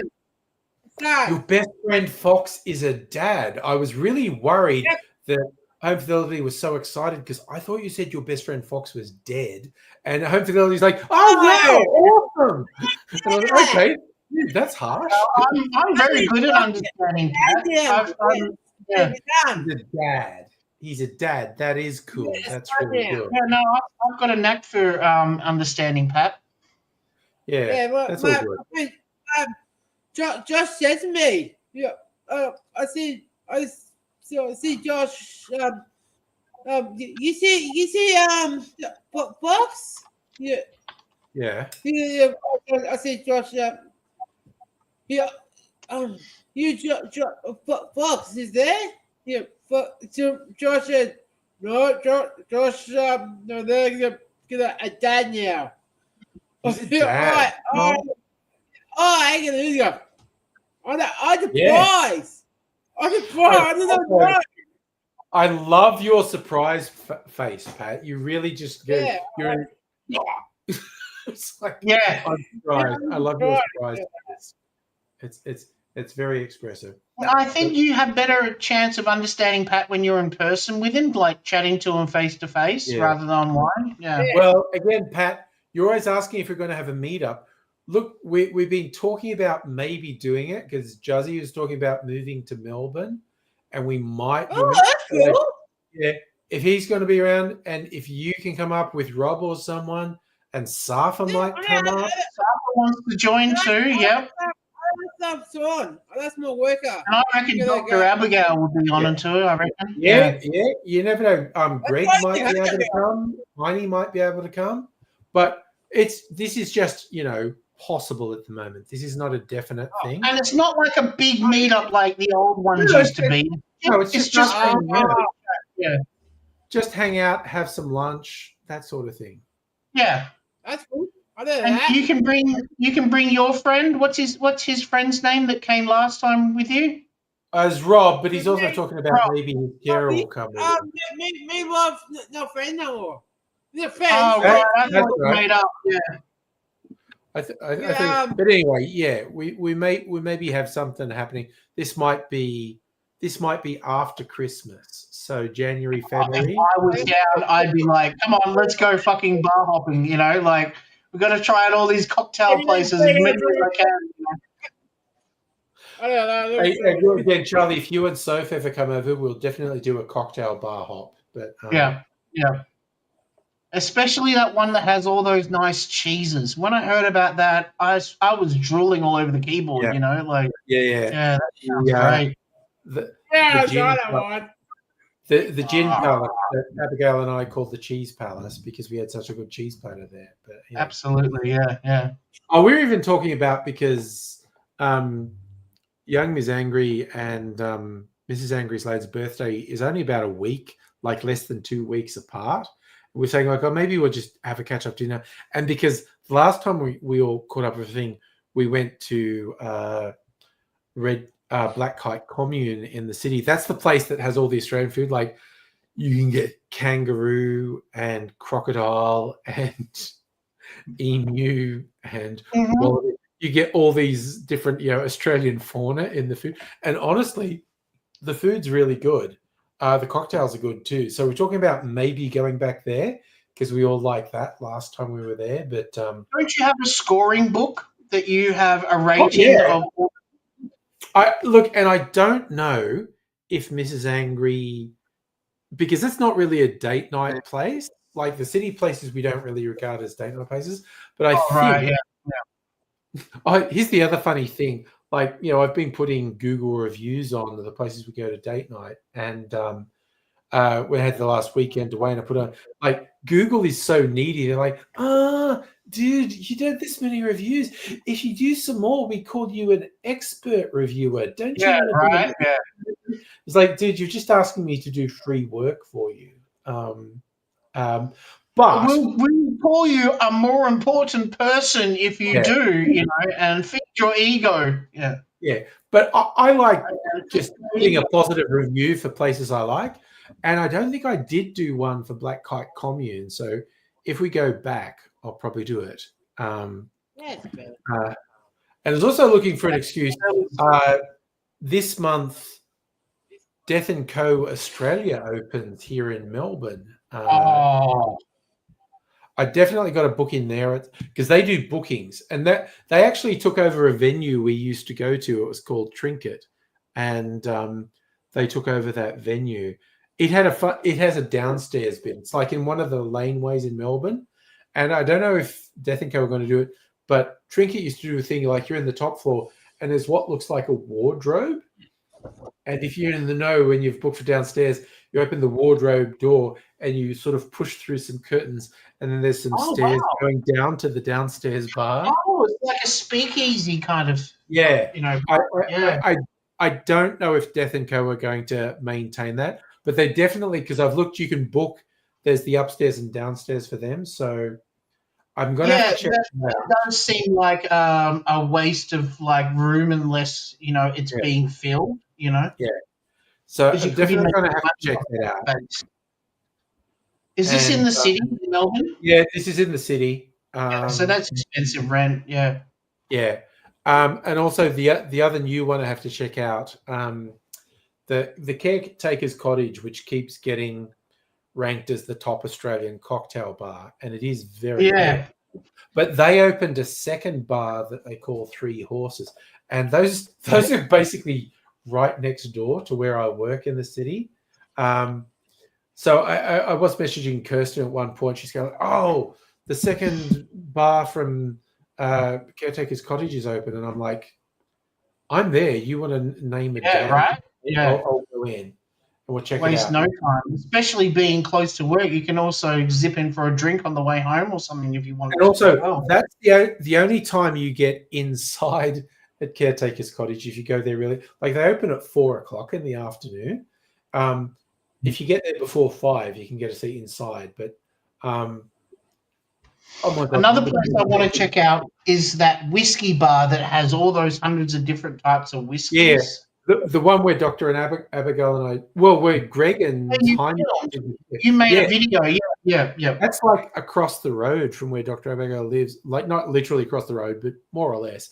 It's called the Elysian Whiskey Bar, and the guys who run it are so cool. Like I think they learn their trade. They're so passionate about whiskey. Yeah. I really appreciate that. Yeah.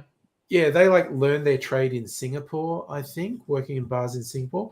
But those guys are so cool. They're so nice. And it's like I love, not every time, but very regularly, I'll do like a whiskey tasting flight. I'll go like, oh, this is the vibe. I want to, and you also put a price limit on it because they have some very expensive whiskeys. You go, Right. I want a vibe that kind of does this, and the price limit's here. And they go, yeah, you go. I love the last time I went there with Dr. Abigail, we're going, let's get a flight and we'll taste it. And I went, oh, that one there look like that's there's a Tasmanian whiskey called Warbs Harbour, WAUB, Warbs Harbour. And I went to a whiskey festival and I tasted, I don't know, 20 whiskeys, and that was my favorite. I thought, we'll try that. And I said, let's and we said, let's do around the world. I think we did. Because we basically saw a Scotch whiskey with a fun label. When I like the label, so we'll get that one. And I want Warbs Harbour, and then there was an American one as well. So let's get that. They all turned out to be cask strength. That wasn't planned. So that's like 57% and up. You're crawling home. So they were between like 57 and 65% ABV. But I love that without meaning to, we had this cask strength flight. I said, well, I want this Warbs Harbour one. And when, that Scotch has got a fun label. And okay, that American one looks interesting. So we're going to do a world globe-trotting one. And they all turned out to be cask strength. Is this like the equivalent of like a tasting paddle when you go to a brewery? Yeah. So a tasting paddle or a tasting flight are the same thing. Flight. Yeah. New word. I didn't know there was a flight. And yeah. So when they do drinks on a piece of wood and they bring it over to you, and it's and you can. What I love, they'll put the bottles in front of you. They'll go like, "Here's your taste." Oh wow! And here's the bottles. Just look at them and go. Yeah, that can be influential. If I see that in front of me, that might how you do your samples blinded. Yeah. There's a reason for that because the bottles can influence you. They definitely do. When you know what you're drinking, it influences how you take. People like to go, no, they think they're above it and go like, no, the power of suggestion doesn't affect me. But the power of suggestion it's been proven over and over. Same with earlier Heine was talking about amplifiers to me.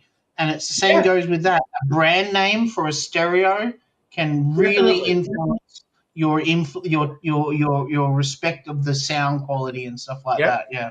Yeah. Your preconceptions definitely come in. Even the shape of the speaker can be your influence. If you think, sometimes better speakers can be tiny because they can do wonders by outputting lots of power through tiny speakers nowadays. But everyone's like, oh no, it's got to be a big speaker with lots of different cones and stuff like that. It's got to be 8 ohms. It can't be 6 and all that kind of stuff, Yeah. Whereas some of the best are like 6 ohms now because they found this balance between it's a high and the lows. It's right there set in the middle. Yeah. Whereas 8 fading towards bass. There was this shit they sold a few years ago about gold, like gold cables and gold plugs on things. Yeah, monster wires pretty much lived off that whole thing. Yeah. Complete bullshit. But people bought it. Not just Pioneer. Denon was a brand name that people used to write about. Kenwood was actually considered quite good at the time as well. Names affect how people perceive things. There's no way. But then there was some incredible amps that came out of places like Tandy. There was a company that Tandy owned called Realistic, and I remember Realistic. Yeah, they were considered by the music fans as cheap shit, like the Audi of amplifiers. But if you put them on side by side, see you, Pat. Side by side, a lot of music experts couldn't tell the difference. Yeah. Sorry, Speaking of Aldi, I've seen repeatedly, like wines, like Aldi has cheap wines. Yeah. I've seen repeatedly in blind tasting, Aldi wines compete favorably with wines that cost 4 to 10 times more. Yeah, that's the thing. They're so cheap. I cook with them constantly because they're Right. yummy. They're really cheap, but they're really rich and full, which is great when you're cooking with like a red meat. Mm. Right. I desperately have to Yeah, pee. we went through Melburnian bars and restaurants in between amplifiers and movies. You know? Yeah, that's a good mix. Okay, I desperately have to pee, so I'm going to sign Yeah, no, off. wrap it up. I'll see you tomorrow. Tomorrow is a happening thing, so you'll take care. But And I'll get on to editing. Bye for now. Bye. You are totally